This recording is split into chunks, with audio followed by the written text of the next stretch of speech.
Hi, today's guitar book review is on this one. It's the Blue Book of Electric Guitars. I think there's an acoustic version, there's probably a bass one as well, I don't remember, but there's definitely an acoustic one.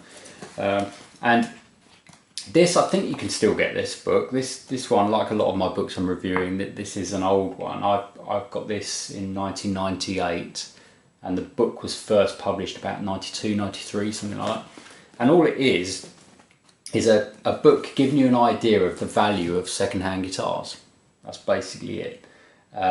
So at the as we're now in 2021, this is probably the most useless book I own because it tells me how much something was worth in 1998.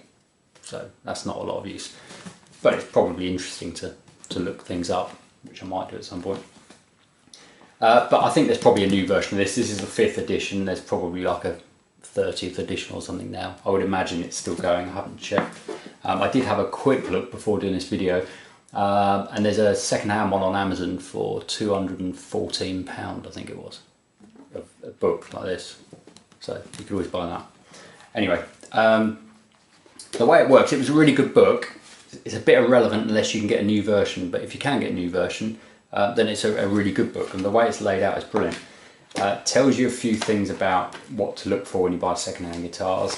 At the beginning there's a random kind of article about a Les Paul reissue, which is just stuck in the middle of the beginning section. Tells you a little bit about guitars like nylon string and steel string and what the difference is, which is strange in a book of electric guitars. And there's some nice photos of vintage Fenders and Gibsons, which is quite nice.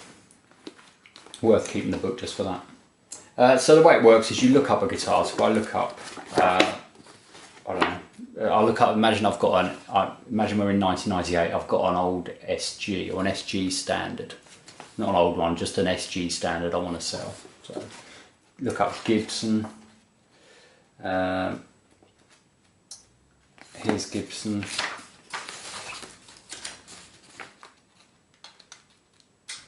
Oh, the basses are in here, so there is. I've just noticed that. So there isn't a bass version of this book, but the basses are included in here.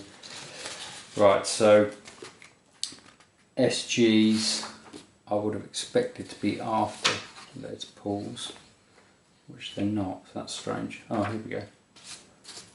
Right, I don't remember it being that hard to find things in here, but it might just because I'm older now. Anyway, so SG standard, right? So 1963 to 65, there's some price ranges for those. 66 to 71, so let's say we're in 1998. I've got one, but it's not an old one, it's just like a standard one that I bought a couple of years before.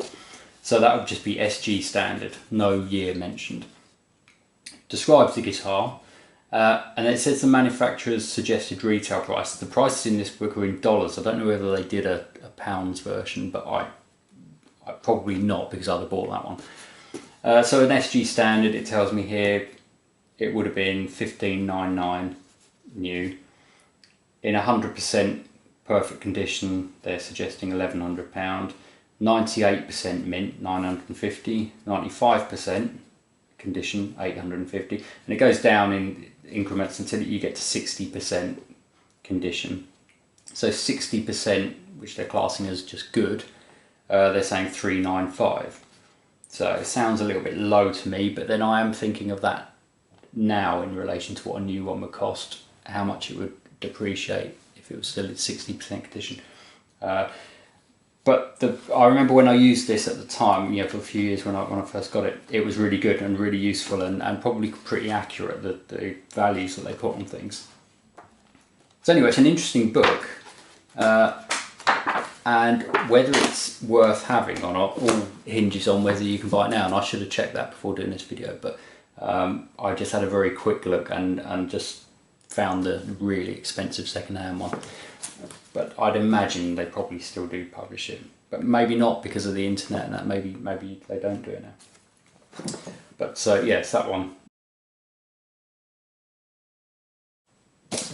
Okay, thanks.